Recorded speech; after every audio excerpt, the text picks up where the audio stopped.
الحمد لله وكفى وسلام على عباده الذين اصطفى وعلى آله وأصحابه المجتبى أما بعد فأعوذ بالله من الشيطان الرجيم بسم الله الرحمن الرحيم إن الدين عند الله الإسلام صدق الله مولانا العظيم. قابل احترام عزیز بزرگوں، نوجوان بھائیوں، اس دنیا میں ایمان والے کے لیے جو سب سے زیادہ قیمتی سرمایہ ہے وہ قیمتی سرمایہ ایمان ہے. اگر انسان کے پاس دنیا کی ساری نعمتیں اور ساری آسائشیں، ساری راحتیں ہوں، لیکن اگر وہ ایمان سے محروم ہے تو وہ اس دنیا کا سب سے بڑا غریب آدمی ہے، سب سے بڑا غریب آدمی ہے. اور اگر انسان کے پاس کوئی راحت و نعمت نہیں ہے، آسائشوں آرام کی چیزیں میسر نہیں ہیں، لیکن ایمان والا ہے تو وہ اس دنیا کا سب سے امیر ترین آدمی ہے. حدیث پاک کا مفہوم ہے جس میں یوں بیان کیا گیا کہ جو بندہ اس دنیا سے رائے کے دانے کے برابر ایمان بچا کر اللہ کی بارگاہ میں پہنچے گا، اللہ اس بندے کو اس دنیا سے 10 گنا بڑی جنت عنایت فرمائے گا، 10 گنا بڑی جنت عنایت فرمائے گا. تو معلوم یہ ہوا کہ ایمان سب سے اہم، سب سے ضروری اور سب سے زیادہ قیمتی سرمایہ ہے. یہ ہے تو ہماری پہچان ہے، یہ ہے تو ہماری اللہ کے یہاں قدر و قیمت ہے، یہ ہے تو ہمارا حشر اور محشر دونوں کامیاب ہے، یہ ہے تو دنیا بھی کامیاب ہے، اور یہ ہے تو آخرت کی تمام منزلیں آسان ہیں. اور اگر یہ نہیں ہے تو پھر ہماری کوئی حیثیت و وقعت ہی نہیں ہے. اگر ایمان محفوظ نہیں ہے، ایمان باقی نہیں ہے تو ہماری کوئی حیثیت نہیں، ہماری کوئی وقعت نہیں، ہمارا کوئی مقام نہیں، نہ اللہ کے یہاں کوئی مقام و مرتبہ، دنیا کے اعتبار سے بھی ہماری کوئی اہمیت نہیں ہے اگر ہم صاحب ایمان باقی نہ رہیں. آج میرے بزرگوں بہت عجیب معاملات مسلمانوں کے ایمان کے ساتھ ہیں کہ کہیں کوئی شکیبی آیا، اس نے آ کر کے لوگوں کو مرتد بنایا، کہیں کوئی اور فتنہ آیا، گوھر شاہی آیا، اس نے آ کر کے لوگوں کے ایمان پر شرخوں مارا، ایمان پر حملہ کر دیا، کہیں کوئی اور منکر حدیث پیدا ہو گیا. اس وقت شہر کے اندر ویسے یہ فرقہ اور یہ دین سے دور کفریہ عقائد والا طبقہ شہر میں ایک عرصہ دراز سے ہے، شہر میں ایک عرصہ دراز سے ہے. چنانچہ ان کی جو تاریخ ہے 1924 میں ایک طبقہ اور ایک فرقہ وجود میں آیا جس کا نام ہے صدیق دیندار انجمن. کون کون جانتے؟ نہیں جانتے؟ ہمارا حال یہ ہے. صدیق دیندار انجمن آصف نگر کے پاس سرور دو عالم کے نام سے ان کی باضابطہ ایک جو ہے جگہ بنی ہوئی ہے. وہاں صدیق دیندار المعروف چند بسویشور، المعروف چند بسویشور، یہ کیا ہے میں آگے سمجھاؤں گا. ان کی مزار بھی ہے، ان کا اس کا مزار ہے،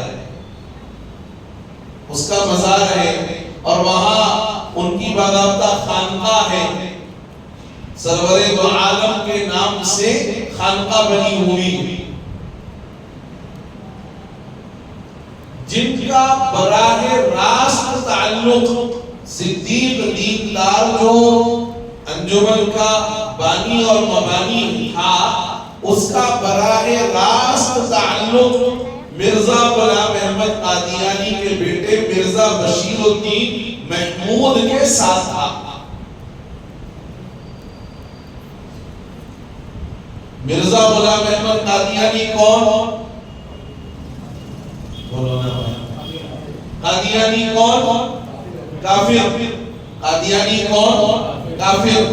اس قادیانی کا بیٹا مرزا بشیر الدین محمود جو قادیانیوں کا پہلا خلیفہ تھا، غلام احمد قادیانی کے گزرنے کے بعد، یعنی جہنم واصل پر جہنم ہونے کے بعد غلام احمد قادیانی کے ان کا پہلا خلیفہ بنا مرزا بشیر الدین محمود۔ اسی مرزا بشیر الدین محمود کے ہاتھ پر صدیق دیندار نے جا کر بیعت کی۔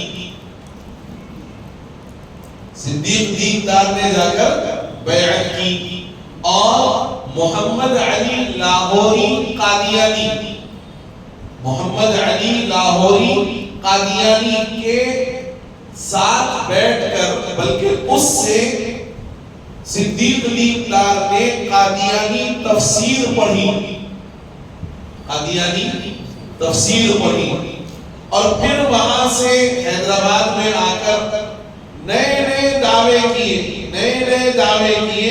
ان دعووں میں اللہ معاف کرے، ہم قادیانی کو کافر کیوں کہتے ہیں؟ ہم قادیانی کو کافر کیوں کہتے ہیں؟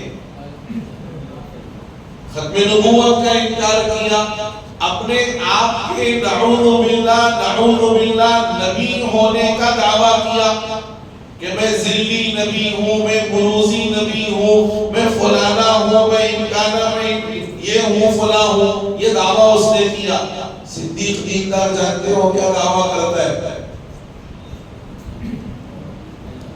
اچھا، ایک اور بات، پنرجنم معلوم کس کو بولتے ہیں؟ جس کو ہندوؤں کے یہاں آواگمن کہتے ہیں، ہندوؤں کے یہاں آواگمن کہتے ہیں۔ آواگمن کا مطلب یہ ہے کہ ایک آدمی جب اس دنیا میں پیدا ہو گیا، اور پیدا ہونے کے بعد اگر اچھے کرم کرے گا، اچھے کام کرے گا، تو پھر اس کا دوسرا جنم ہوگا، اس میں وہ اچھی شکل میں آئے گا، انسان بنے گا، فلاں یہ وہ۔ اور اگر خراب کام کرا، گناہ کے کام کرا، اللہ کو ناراض کرنے والے اعمال کر کے گیا، تو اگلے جنم میں کتا بن کے پیدا ہوگا، بلی بن کے پیدا ہوگا۔ ارے سنے نا، ہندی فلموں میں سنے ہوں گے آپ، جنم جنم کا ساتھ ہے، 7 جنموں تک ہمارا ساتھ ہے، سنے نا بھائی؟ نہیں سنے؟ ارے آپ لوگ بولتے نہیں، ارے آپ لوگ بولتے رہے تو ذرا سمجھانے میں میرے کو بھی وہ ہوتا بھائی، آپ سمجھ رہے بول کے میرے کو بھی ذرا وہ ہوتا۔ تو یہ آواگمن پنرجنم سمجھ میں آیا۔ اب سنو، صدیق دیندار جو دیندار انجمن کا بانی تھا، نعوذ باللہ، اس نے یہ دعویٰ کیا کہ حضور کی دوسری مرتبہ بعثت ہوئی، حضور کی دوسری مرتبہ بعثت ہوئی، یعنی حضور دوسری مرتبہ دنیا میں تشریف لائے، اور نعوذ باللہ صدیق دیندار کہتا ہے کہ وہ جو دوسری مرتبہ آئے ہیں وہ میں ہوں۔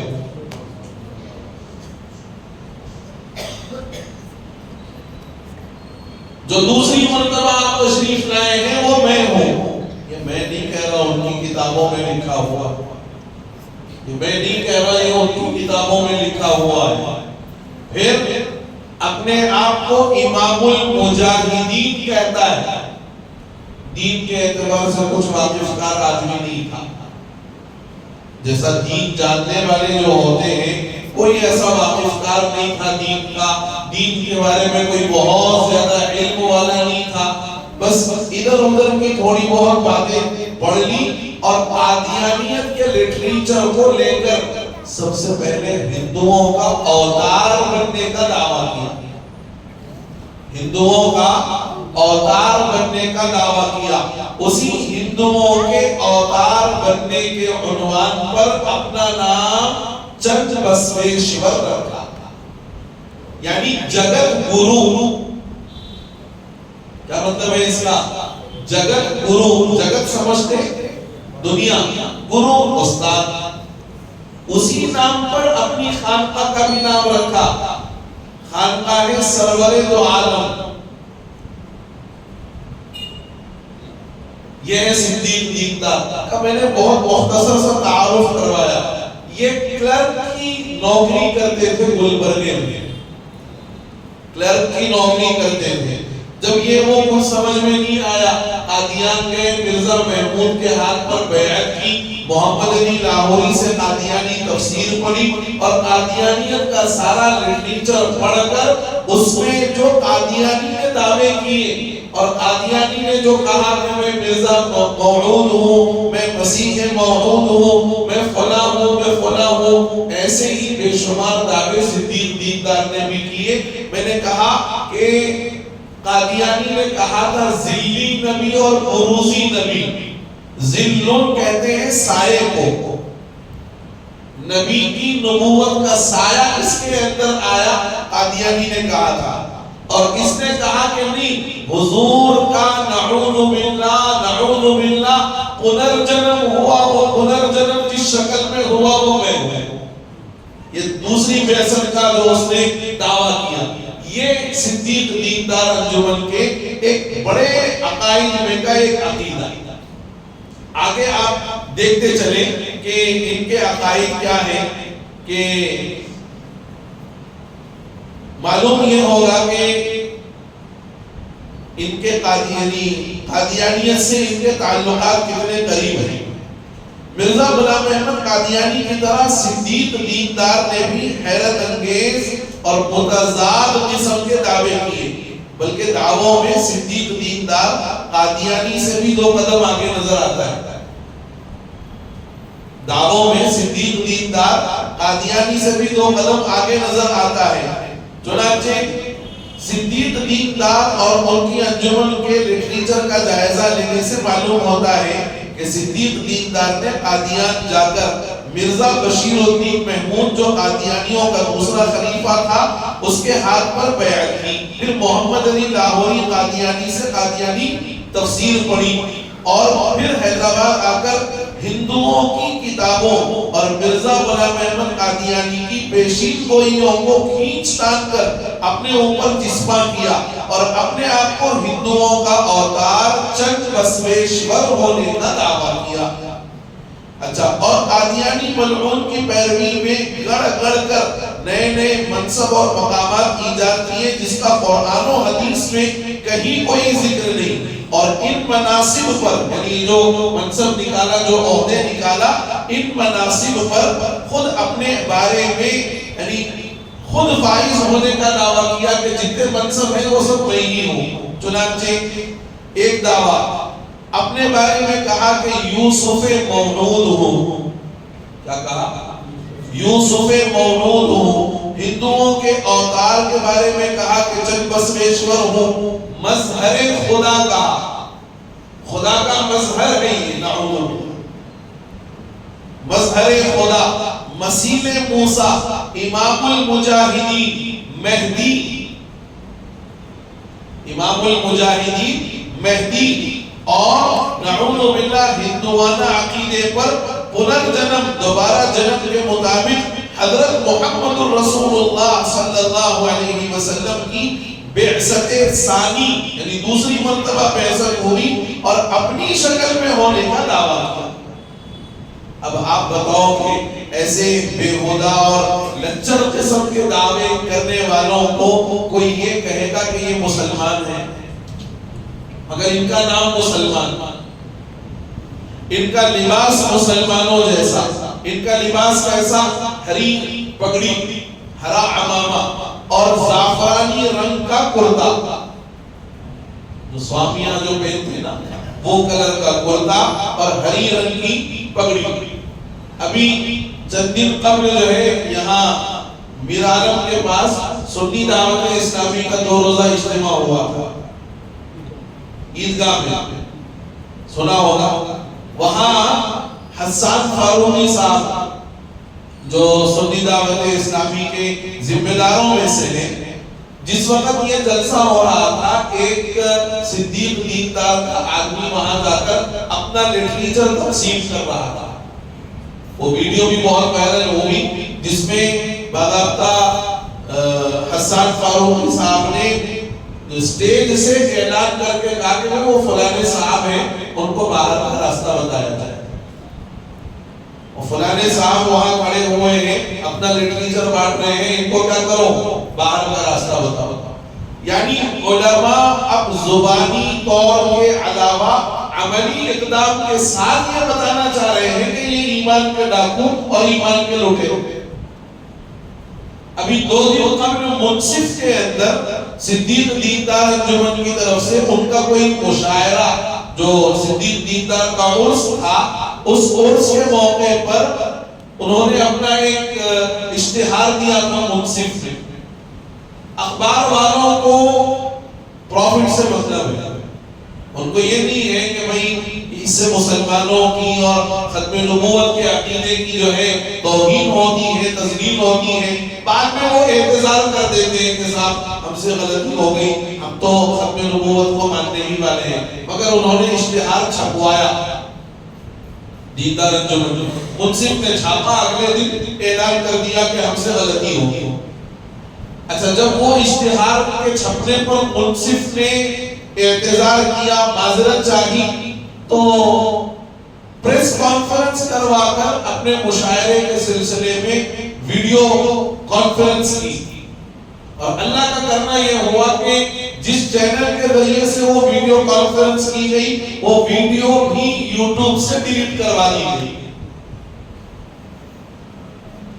مگر یہ سب سنانے کا مقصد یہ ہے کہ باطل اس وقت ہمارے ایمان کو خراب کرنے، ایمان کو لوٹنے کے لیے طرح طرح کی کوششیں کر رہا ہے۔ آصف نگر جھرے کے علاقے میں اور ادھر ماسا ٹائم بنجارہ ہلز کا جو اسلام علاقہ ہے، بنجارہ ہلز میں بھی اسلام ہے۔ بنجارہ ہلز بولتے کہ لوگوں کا دماغ ایسا ہائی چلے جاتا، اب نہیں، روڈ نمبر 10 کے نیچے سنگاڑا کولٹا اسلام علاقہ، اس کے اور نیچے اور بھی اسلام علاقہ ہے۔ تو ایسے اسلام علاقوں کے اندر صدیق دیندار کے ماننے والے موجود ہیں۔ پاکستان میں صدیق دیندار کے ماننے والے موجود ہیں، آندھرا کے اندر صدیق دیندار کے ماننے والے موجود ہیں، اور اللہ نہ کرے 1000 مرتبہ ہمارے پرانے شہر میں بھی صدیق دیندار کے ماننے والے موجود ہیں۔ پرانے شہر میں بھی صدیق دیندار کے ماننے والے موجود ہیں۔ اب جس آدمی کے یہ عقائد ہے، جو پنرجنم کا قائل اور نعوذ باللہ اس میں بھی حضور کی بعثت کو اپنے لیے ثابت کر رہا ہو، اور نت نئے مناسب اور نت نئے جو ہے نام طے کر کے خود ان ساری چیزوں کے لیے اپنے آپ کو کہے کہ میں ہی ان ساری چیزوں کا جو ہے دعوے دار ہوں اور مجھے ان ساری چیزوں پر فائز کیا گیا۔ چنانچہ آگے آپ دیکھیں تھوڑا ان کی یعنی دعوے جو ہے کہ ان کی کتابوں سے، میرے پاس ان کی کتابیں بھی تھی، کل رات ڈھونڈا مگر ملی نہیں، ورنہ میں وہ لے کر آتا۔ صدیق دیندار کی کتابوں سے وہ عبارتیں جو انہوں نے لکھی ہیں وہ آپ کے سامنے پیش کی جا رہی ہیں، جس سے معلوم ہوتا ہے کہ دیندار انجمن فتنہ قادیانیت ہی کی ایک شاخ ہے، فتنہ قادیانیت ہی کی ایک شاخ ہے۔ چنانچہ صدیق دیندار کا دعویٰ ہے کہ اللہ تعالیٰ نے میرے دل پر یہ بات کھول دی ہے کہ مرزا غلام احمد قادیانی 14ویں صدی کا 14 ہجری کا مجدد تھا، دین کی اصلاح کرنے والا۔ مرزا غلام احمد قادیانی کے بارے میں صدیق دیندار کا کہہ رہا ہے کہ یہ مجدد تھا، دین کی اصلاح کرنے والا۔ ہم کہتے ہیں مرزا غلام احمد قادیانی ملعون تھا، کافر تھا، جہنمی تھا، کذاب تھا، ہم یہ کہتے ہیں، اور یہ کہہ رہا کہ مجدد، دین کی اصلاح کرنے والا۔ اچھا یہ کہاں ہے؟ اعادہ اسلام، اس کتاب، ایک کتاب کا نام ہے اعادہ اسلام، خود ان کی لکھی ہوئی، اس میں ہے آپ نے اپنے بعد کسی بھی مدعی نبوت خود کذاب اور دجال کہا، اور صدیق دیندار یہ کہتا ہے کہ غلام احمد قادیانی یہ شریعت کا بڑا پابند تھا، مجدد تھا، نعوذ باللہ۔ دوسرا، صدیق دیندار اپنی کتاب میں لکھتا ہے بعض علماء مرزا غلام احمد قادیانی بوجہ عدم علم نبوت و عدم علم ظہور ذات اللہ حضرت رحمت للعالمین خاتم النبیین محض وہم کی بنا پر کہ شاید کسی نہ کسی قسم کی نبوت جاری ہے، باوجود امتی ہونے کے اور شریعت اسلام کی پابندی کرنے کے خود کو نبی سمجھ بیٹھے ہیں، خود کو نبی سمجھ بیٹھے ہیں۔ اس عبارت میں صدیق دیندار یہ لکھنا چاہتا ہے کہ مرزا غلام احمد قادیانی کو علم نبوت نہ ہونے کی وجہ سے اپنے آپ کو نبی سمجھ لیا تھا، علم نبوت نہ ہونے کی وجہ سے اپنے آپ کو نبی سمجھ لیا تھا۔ اس کے باوجود صدیق دیندار ایک تو یہ کہہ رہا کہ علم نبوت نہیں تھا اس لیے نبی سمجھ لیا، اس کے باوجود صدیق دیندار یہ کہتا ہے کہ مرزا غلام احمد قادیانی مجدد بھی ہے، مہدی بھی ہے، مسیح بھی ہے۔ متضاد دعوے، ایک ہی بات کو دو انداز سے، کبھی یوں اور کبھی یوں۔ اچھا تیسرا، مرزا قادیانی مجدد اور مسیح، یہ بھی اس نے لکھا۔ مرزا غلام احمد قادیانی کو بڑی حکمت کے ساتھ منوا رہے ہیں کہ مرزا قادیانی کو بڑی حکمت کے ساتھ منوا رہے ہیں کیونکہ ان کے تعویل طلب جملے اور ان کے حالات سے گڑبڑ ہے، اس کا سمجھنا اور اقوال کرنا ہمارا ہی کام ہے۔ صدیق دیندار کا ایک دعویٰ یوسف موعود ہونے کا، اپنے ہی دعوے یوسف موعود ہونے کے متعلق چند بسمیشور صاحب ایک جگہ اور بھی لکھتے ہیں، یوں تو جلال کے لحاظ سے موسیٰ بھی ہیں اور داؤد علیہ السلام بھی مسیح موعود کی بشارت میں ان دونوں کا نام کیوں نہیں آیا؟ اس کی وجہ یہ ہے کہ یوسف مصر کے بادشاہ تھے، وہ جس قوم پر حکومت کرتے تھے وہ عربی النسل قوم تھی، قبل ظہور اسلام 2000 سال کے اندر وہ تمام قوم ہندوستان کے جنوبی علاقے میں پہنچ گئی تھی وغیرہ وغیرہ۔ اس قسم کے اور بھی بے شمار دعوے، اور بھی بے شمار دعوے۔ اچھا ایک اور آخری بات دعووں کے متعلق، ہم اذان کے بعد میں ایک دعا پڑھتے ہیں، کون سی دعا؟ اللهم رب هذه الدعوة التامة والصلاة القائمة آت محمدا الوسيلة والفضيلة وابعثه مقاما محمودا الذي وعدته إنك لا تخلف الميعاد۔ مقام محمود جو ہم اذان کے بعد کی دعا میں پڑھتے ہیں، اس سے کس کو مراد لیتے ہیں؟ حضور اکرم صلی اللہ علیہ وسلم۔ گویا ہر امتی یہ دعا کرتا ہے کہ مولا آپ اپنے فضل سے ہمارے آقا اور مولا محمد الرسول اللہ صلی اللہ علیہ وسلم کو قیامت کے دن مقام محمود عطا فرما۔ اور حدیث میں ہے کہ مقام محمود جو ملے گا وہ پوری انسانیت میں صرف ایک ہستی کو ملے گا، اور وہ ہستی ہمارے نبی محمد الرسول اللہ صلی اللہ علیہ وسلم۔ اب آپ دیکھئے کہ مقام محمود سے دیندار صاحب، مقام محمود سے دیندار صاحب نے اپنے آپ کو مراد لے لیا، دیندار صاحب نے اپنے آپ کو مراد لیا۔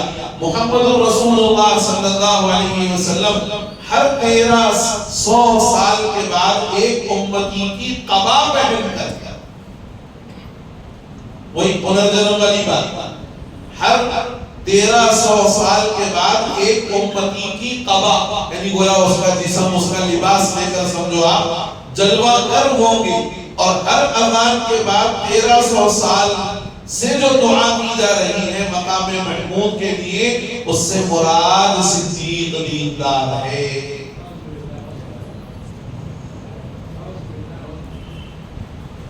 ایسی چیزیں، ان چیزوں کا علم کب ہوگا؟ جمعہ کے بیانات کو غور سے سننے پر، جمعہ کے بیانات کو پورے اہتمام سے سننے پر، یہ سنا کر فرقے کو فروغ دینا نہیں ہے ملزم۔ دیکھو شکیلیت کے بارے میں اتنا بولے، الحمدللہ علاقے میں جتنے لوگ کام کر رہے تھے ایک دو کے علاوہ سارے مفرور ہیں، بھاگے، سارے مفرور ہیں، بھاگے۔ اب علاقے میں کوئی خاص سرگرمی نہیں ہے، ایک دو ہیں، ان کو ان کے والدین اپنی چھتر و چھایا میں لے کے رکھے ہوئے ہیں۔ ایم ایل اے صاحب کی بھی طرف سے اجازت ہے کہ اگر انہیں پھر ایسی کوئی حرکت کرا تو آپ اس سے بات کرو، پکڑو اس کو، جو ہوگا آگے کی کاروائی۔ ایم ایل اے صاحب تیقن دیے کہ سب کریں گے، کیونکہ ایمان کا مسئلہ۔ تو ایسے بے شمار عقائد بھی ہیں اور ایسے بے شمار ان کے جو ہے دعوے بھی ہیں۔ مجھے صرف یہ بتلانا ہے کہ صدیق دیندار اس وقت اپنے جڑ مضبوط کرنے یا اپنے بالوں پر نکالنے کی بہت کوشش کر رہے ہیں۔ منصف اخبار میں ان کا جو اشتہار آنے کے بعد اعتذار آیا، ویڈیو کانفرنس ہوئی، وہ بھی ختم ہو گیا، اب بے چین ہے، بے چین ہے۔ تو یہ اس لیے آپ کے سامنے رکھنا پڑا تاکہ یہ بات آپ کو بھی معلوم ہو جائے کہ ہمارے حیدرآباد شہر کے اندر ایک اور فرقہ اور طبقہ صدیق دیندار نامی ہے جو دائرہ اسلام سے خارج ہے، جو دائرہ اسلام سے خارج ہے، اور جو ان کا ماننے والا ہے اور جو ان کا متبع ہے وہ بھی دائرہ اسلام سے خارج ہے۔ چنانچہ حضرت صدر مفتی جامعہ نظامیہ مفتی عظیم الدین صاحب رحمۃ اللہ علیہ جس وقت جامعہ نظامیہ کے منصب صدر افتاء پر آپ قائم تھے، ایک سوال آیا، وہ سوال اس لیے سنا رہا ہوں کہ ہمیں بھی ان ساری چیزوں کی تحقیق کرنے کی ضرورت ہے۔ سوال یہ آیا کہ صاحب کیا فرماتے ہیں علماء دین مفتیان شرع مدین اس مسئلے کے بارے میں کہ میری لڑکی کے لیے ایک رشتہ آیا ہوا ہے۔ سوال سنا رہا ہوں اور وہ سوال کی کاپی میرے فون میں موجود ہے اور اس کے تحت میں جواب بھی موجود ہے، فون میں کوئی دیکھنا چاہے آگے دیکھے۔ کیا فرماتے ہیں علماء کہ میری بیٹی کے لیے ایک رشتہ آیا ہے، لڑکے کا تعلق دیندار انجمن سے ہے، لڑکے کا تعلق دیندار انجمن سے ہے، کیا ایسے لڑکے کے ساتھ اپنی بیٹی کا میں نکاح کر سکتا ہوں یا نہیں؟ سوال ختم۔ جواب دیا مفتی صاحب نے، حامدہ و مصلیہ سورت مسکونہ میں لڑکے کے ساتھ رشتے نکاح کرنا بالکل ناجائز ہے، کیونکہ ہمارے علماء کی کتابوں سے یہ بات صاف طور پر معلوم ہو گئی کہ صدیق دیندار کا تعلق براہ راست قادیانیت سے، اور جیسے قادیانی دائرہ اسلام سے خارج ہے ایسے ہی صدیق دیندار بھی دائرہ اسلام سے خارج ہے، کافر ہے، اس کے ماننے والے بھی کافر ہیں۔ لہذا اپنے ایمان کی، اپنے نسلوں کے ایمان کی اور اپنے اہل خاندان، اپنے قبیلے، اپنے آس پڑوس کی ایمان کی فکر کرو، اس لیے کہ مال چلا گیا دوبارہ آئے گا، صحت چلی گئی دوبارہ ملے گی، اولاد چلی گئی اللہ دوبارہ نوازے گا، لیکن ایمان چلا گیا تو پھر یاد رکھنا نہ دنیا میں ہم رہیں گے، آخرت تو ہماری بربادی ہوگی، نہ ہجر ہی ملا، نہ وصال سنم، نہ ادھر کے رہے نہ ادھر کے رہے۔ اللہ سے دعا ہے کہ اللہ تعالیٰ ہمیں اپنے ایمان پر مضبوطی سے قائم رہنے اور اپنے ایمان کو باقی رکھنے کی توفیق عطا فرمائے، آمین یا رب العالمین۔ وآخر دعوانا ان الحمد للہ رب العالمین۔